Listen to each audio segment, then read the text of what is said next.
Baik, pertanyaan ke-11.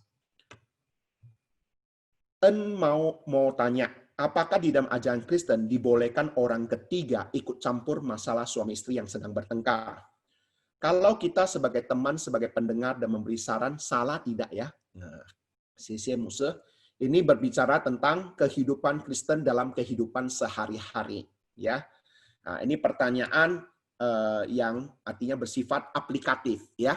Saya rasa kita juga pernah menghadapinya, ya. Untuk hal ini saya tidak akan langsung menjawab, tapi saya akan memberikan beberapa pertanyaan evaluasi. Pertama, apa tujuan kita ikut campur? Ya, ini perlu diketahui. Apa tujuannya? Apa motivasinya? Apakah kita punya keyakinan bisa menolong masalah rumah tangga dengan memberikan saran kepada mereka? Atau apakah saran kita akan memberikan yang kita berikan bisa memperburuk masalah? Jangan-jangan sampai kita ya bahasa Hokkien bandarinya ye pang ye mang. Ya. Maksud kita mau membantu, tetapi semakin bantu semakin merepotkan orang gitu loh. Ya, nah ini beberapa hal yang harus kita perhatikan. Namun engkau mengatakan, Su, motivasi saya baik, dia teman baik saya, ataupun dia adik saya, dia saudara kandung saya, dia masa tanya saya diam-diam saja, tidak punya maksud membantu dia. Nah, mungkin engkau punya alasan demikian. Nah, kalau punya alasan demikian, saya berikan beberapa prinsip Alkitab dalam menghadapi masalah suami istri. Ini beberapa prinsip Alkitab dalam menghadapi masalah suami istri. Ya, yang pertama, karena itu apa yang telah dipersatukan Allah tidak boleh diceraikan manusia. Ini harus menjadi prioritas terlebih dahulu. Keutuhan rumah tangga di atas segala-galanya. Saya seringkali sudah sampaikan, setiap kali saya naik mimbar untuk khotbah kepada pemberkatan nikah, saya selalu katakan kalimat ini. Karena saya katakan ini adalah sesuatu yang prinsip di dalam pernikahan.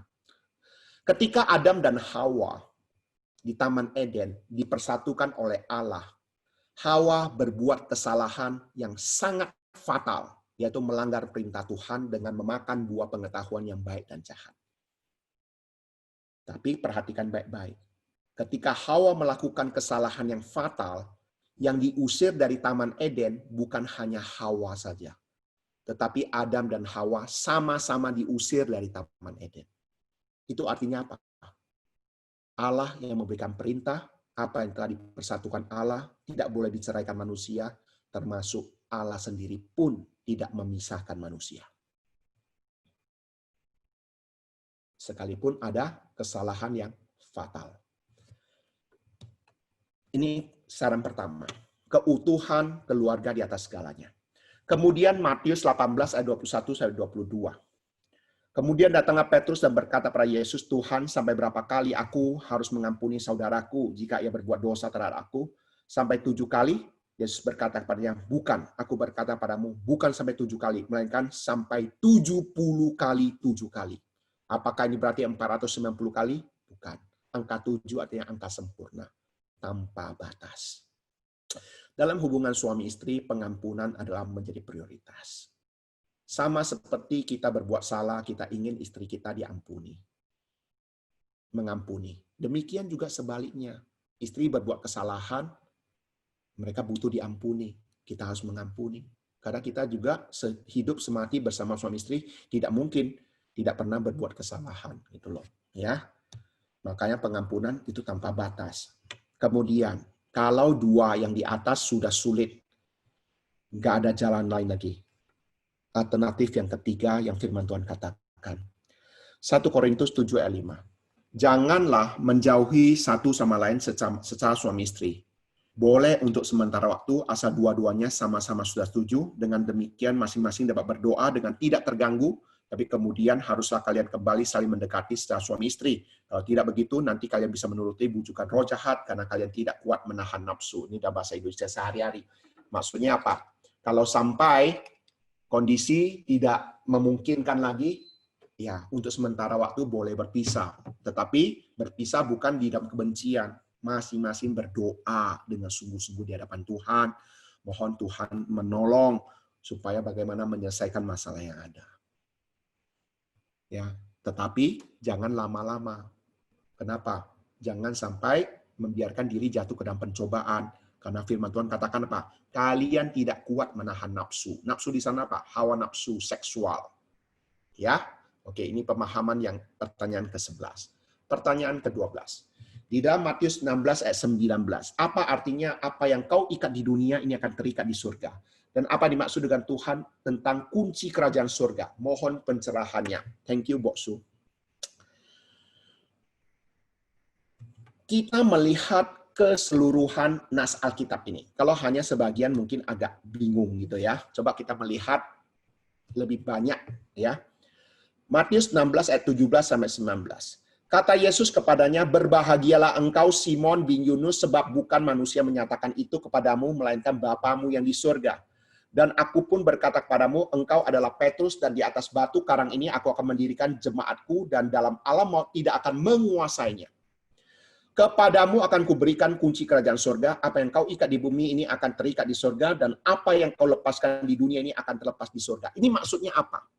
Ini adalah saat, ini latar belakangnya adalah saat Petrus menjawab benar siapakah Tuhan Yesus itu. Yang adalah Mesias. Maka Tuhan Yesus memuji Petrus dengan berbahagialah engkau. Bukan manusia menyatakan padamu, melainkan Bapakku yang berkata di surga.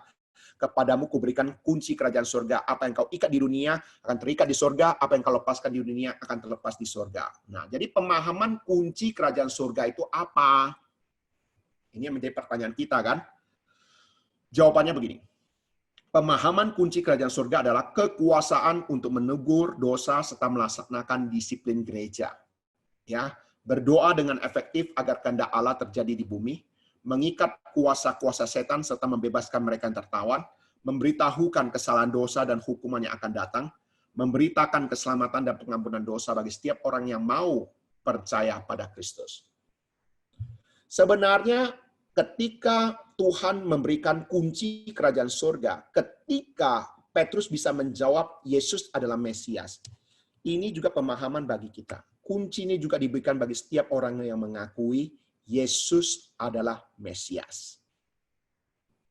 Oke, ini pertanyaan ke-12. Sekarang saya berhenti di sini. Coba ada yang mau bertanya, silakan.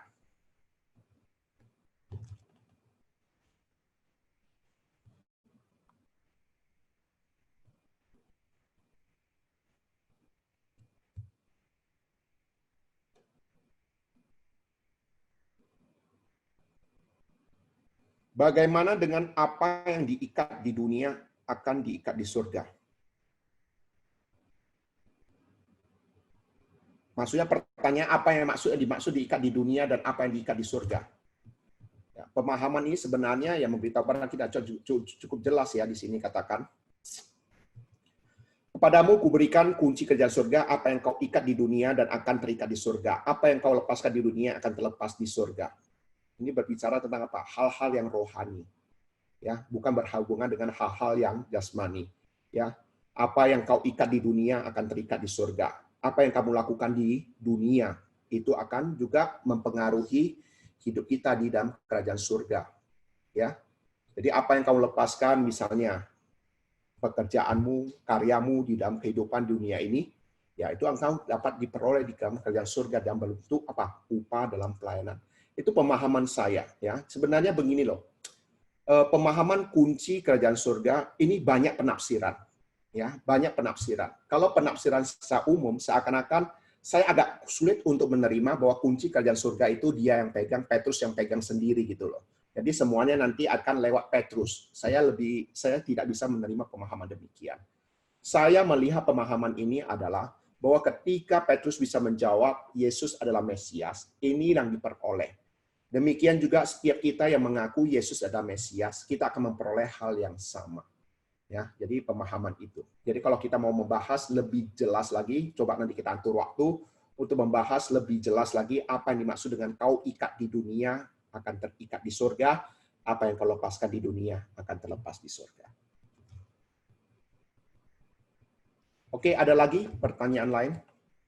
Saya rasa saya istirahat sebentar ya. Saya istirahat sebentar karena saya agak semalam kurang tidur ya. Saya minta istirahat sebentar. Ya, nanti kita kembali 2 menit 2 menit saja ya. Saya beri waktu 2 menit untuk istirahat sebentar ya. Terima kasih. Kita lanjutkan, baik. Pertanyaan ke-13. Roma 8 ayat 29. Sebab semua orang yang dipilihnya dari semula, mereka juga ditentukannya dari semula untuk menjadi serupa dengan gambaran anaknya. Supaya ia, anaknya itu menjadi yang sulung di antara banyak saudara. Pertanyaannya adalah, mau tanya Acun Muse, apa makna gelar anak sulung? Ya maksud di sana Yesus ya dalam perjanjian baru. Apa makna gelar anak sulung dalam perjanjian lama? Kamsia Muse. Ya, perhatikan di sini. Pemahaman sulung bagi Yesus Kristus. Coba perhatikan ayat Alkitabnya. Roma 8 ayat 28 dan 29. 29-30. Ini punya hubungan ya. Sebab mereka yang telah dikenalnya sejak semula juga telah ditentukan sejak semula untuk menjadi serupa dengan gambaran anaknya, supaya menjadi yang sulung di antara banyak saudara atau di antara semua saudara. Mereka yang telah ditentukannya sejak semula juga dipanggilnya, mereka dipanggilnya juga dibenarkannya, mereka dibenarkannya juga dimuliakannya. Jadi pemahaman sulung di sini apa? Orang yang pertama dimuliakan. Ya, dari manusia yang pertama sekali dimuliakan siapa? Yesus Kristus. Ini sama kondisinya demikian. Kolose 1 ayat 18. Ialah kepala tubuh yaitu jemaat. Ialah siapa? Ia siapa? Yesus. Yesus adalah kepala tubuh yaitu jemaat. Ialah yang sulung yang pertama bangkit dari antara orang mati. Sehingga ia yang lebih utama dari segala sesuatu. Perhatikan di sini. Yesus pertama bangkit dari antara orang mati. Padahal Lazarus kan lebih dahulu bangkit daripada Tuhan Yesus. Kan ada juga beberapa orang yang dibangkitkan oleh Tuhan Yesus gitu loh. Termasuk ada seorang anak gitu loh. Nah, menjadi pertanyaan kita adalah kenapa bukan mereka yang pertama bangkit dari antara orang mati? Kenapa Tuhan Yesus adalah yang sulung atau yang pertama bangkit dari antara orang mati gitu loh. Ada yang bisa jawab?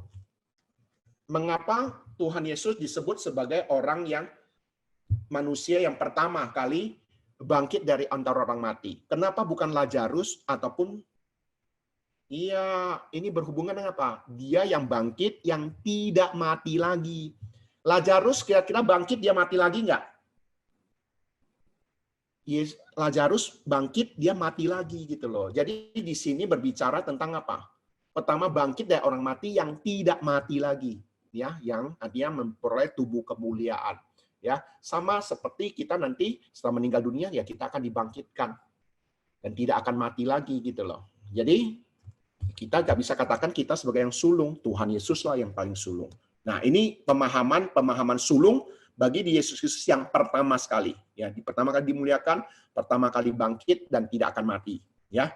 Kemudian, sedangkan pemahaman sulung dalam perjanjian lama lebih cenderung pada pemahaman anak pertama secara jasmani. Sebagian besar di antaranya juga dipengaruhi oleh pasca perjanjian lama, yaitu apa? Pasca perjanjian lama apa? Ketika bangsa Israel keluar dari tanah Mesir dan tulah yang ke-10, tulah terakhir apa? Pembunuhan anak sulung, ya. Sehingga kalau kita memperhatikan selanjutnya itu punya hubungan ya anak sulung di dalam peraturan bangsa Israel, hukum-hukum Musa itu punya hubungan yang erat sekali dengan tulah-tulah yang terjadi di Mesir gitu ya ketika tulah terakhir tentang pembunuhan anak sulung di Mesir ya. Jadi kalau diperhatikan di perjanjian baru sulung bagi Yesus yang berhubungan dengan rohani, sedangkan sulung di dalam perjanjian lama itu lebih ke hal yang jasmani, ya, anak pertama,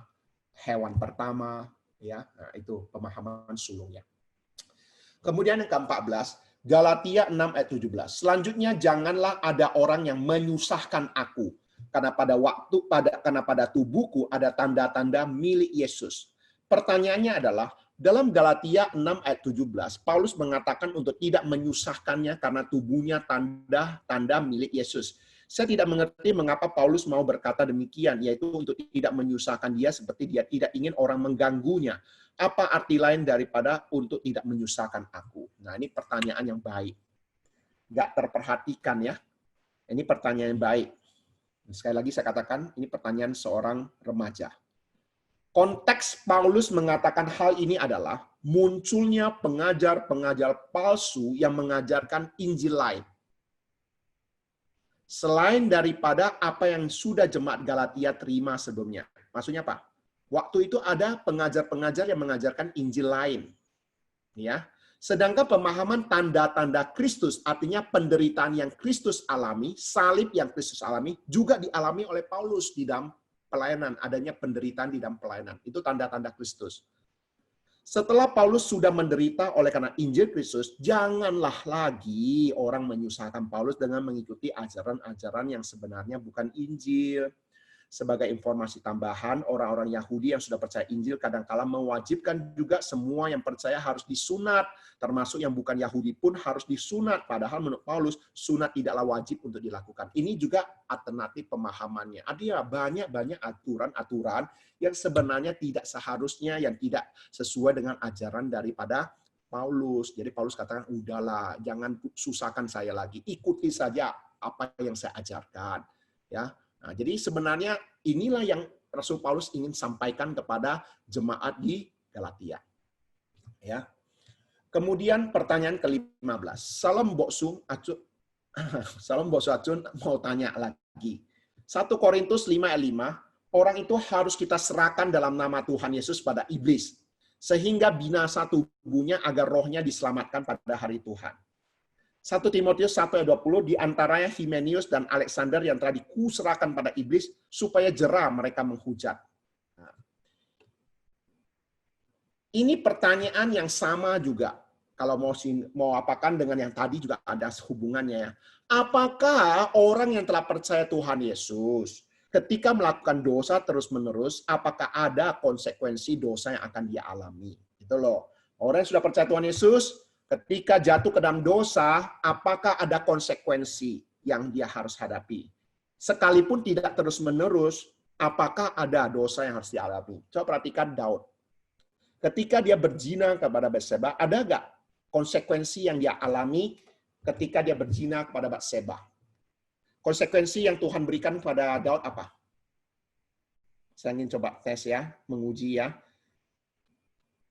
Coba lanjutkan, teman-teman. Coba Bapak, Ibu, Saudara, coba. Ada yang bisa jawab apa konsekuensi daripada Daud? Iya, anak dari hubungan dengan Batseba itu meninggal dunia. Ya, jadi konsekuensinya. Nah, perhatikan baik-baik, ini kata Alkitab. Ibrani 12 ayat 5 sampai 8. Dan sudah lupakah kamu akan nasihat yang berbicara pada kamu seperti kepada anak-anak? Hai anakku, janganlah anggap enteng didikan Tuhan dan janganlah putus asa apabila engkau diperingatkannya. Karena Tuhan menghajar orang yang dikasihinya dan ia menyiksa orang yang diakuinya sebagai anak. Jika kamu harus menanggung ganjaran, Allah memperlakukan kamu seperti anak, di mana kata anak yang tidak dihajar oleh ayahnya. Tapi jikalau kamu bebas dari ganjaran yang harus diderita setiap orang, maka kamu bukanlah anak, tetapi anak-anak gampang. Jadi di sini memberitahu pada kita, sebenarnya hajaran bagi orang yang berdosa itu tetap ada. Jadi jangan berpikir orang yang berbuat dosa, sengaja berbuat dosa, terhindar dari hajaran. Tidak. Tuhan memperhitungkannya sebagai ganjaran, hajaran. Ketika di dunia ini dia memperoleh hajaran, supaya apa? Ini loh, dia jerah, supaya apa? Supaya rohnya diselamatkan pada hari Tuhan. Oke, rekan-rekan mohon maaf, benar saya sampai 15 saja. Mungkin karena saya agak melayang-layang ya, karena kemarin kurang tidur. Saya berhenti sampai di sini saja. Saya mohon maaf tidak bisa sampai sampai 2 jam ya. 1,5 jam aja sudah agak kewalahan juga ya. Tidak apa-apa, coba saya rekan-rekan coba meresponi. Saya langsung saja untuk sesi yang terakhir ini. Silakan. Ada yang mau meresponi nggak untuk 3 pertanyaan terakhir ini? Silakan, saya akan menjawab. Kita selesaikan 15 pertanyaan ini saja. Masih banyak lagi sebenarnya pertanyaan yang lainnya, tapi nggak apa-apa. Ada yang mau tanya, silakan.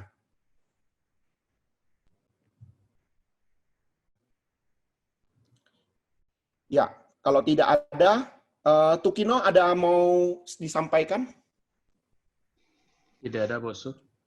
Oke, terima kasih rekan-rekan. Ya, terima kasih ya untuk kebersamaan pada malam hari ini. Ini tanya jawab cukup makan konsentrasi ya, cukup mengkonsentrasi. Ada pertanyaan Bosu satu. Ada pertanyaan. Oh, ini ada ya. Pertanyaan yang nomor 10. Ayat Alkitab dapat dibuktikan sampai sekarang drivernya ternyata zaman sekarang. Kejadian dia. Beras perempuan susah payamu mengadu akan buat sama dengan kesayangan. Apakah zaman sekarang kita dapat menemukan ibu-ibu yang hamil?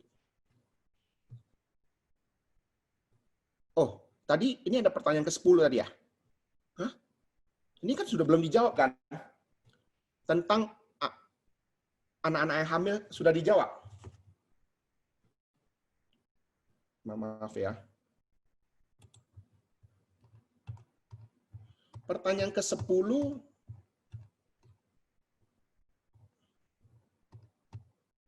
Pertanyaan 10 bukan itu. Kayaknya itu pernyataan, Bosu. Bukan, nanti ada pertanyaan itu memang ada pertanyaan tentang ini, tentang yang sakit bersalin ini, ada pertanyaan, tapi itu selanjutnya belum dijawab. Ini belum dijawab. Ya. Ini belum dijawab. Ya, nanti kita jawab ya. Itu ada di pertanyaan selanjutnya. Oke? Untuk ini Harry. Ada lagi pertanyaan lain?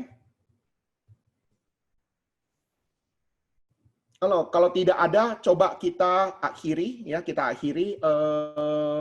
Komyosen lah ya, pimpin doa, Komyosen ya, untuk pimpin doa. Kemudian nanti Tukino foto ya, jangan apa dulu ya, jangan beranjak, kita foto lagi ya. Nah, Komyosen. Ada satu pertanyaan di chat. Kayaknya ada satu lagi, Bosu. Oh, hajaran bukan di dunia, bukan di penghakiman, di dunia ini. Ya, hajaran itu berbicara di dunia ini, supaya dia jerah dan juga rohnya diselamatkan. Ya, oke, ya, Komyosen bisa berdoa. 给我们来祷告，我们的阿爸天父，我们谢谢你今天这段时间，我们能够接着这段时间来学习你的话语，特别是主你给我们这么好的机会，有这么好的仆人，接着你的真理，向我们清楚的解说明白特别是你赐给我们圣经你的话语让我们能够活在这个世上，知道我们的目的，我们的存在的价值。我们也谢谢你差遣你的爱子耶稣基督来拯救我们，让我们能够按照你的心意，能够成为多人的祝福，成为主你的子民，在这个世上成为一个明亮的灯，成为盐，在我们的社区。我们谢谢你给我们这么好的机会来学习你的话语，特别是你帮助我们每一位的兄弟姐妹，在我们的心中有许多我们不明白的话语。当我们读圣经的时候，你的圣灵来感动我们，帮助我们，叫我们能够更加的顺服更加的明白你的指导，你的话语，在我们的生活上，我们能够更加的忠心来服侍主，更加的坚固我们每个人的信心。我们谢谢你借着卢牧师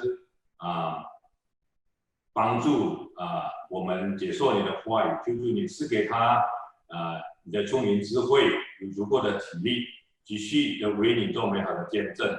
我们谢谢你，让我们今天晚上这段时间，我们都能够蒙你的恩典赐福我们晚上的睡眠，我们的明天的工作，以及我们每一个人的家庭，特别是在这个病情的时间里面，我们能够好好的照顾我们的身体，让主你的名能够得到荣耀。谢谢你听我们的同心祷告，奉耶稣基督的圣名求你，阿门。阿门。Oke, 谢谢。Tukino untuk foto bentar. Semua coba tampilkan wajahnya semua. Ayo, semua tampilkan wajahnya. Yuk, semua, yuk. Ya.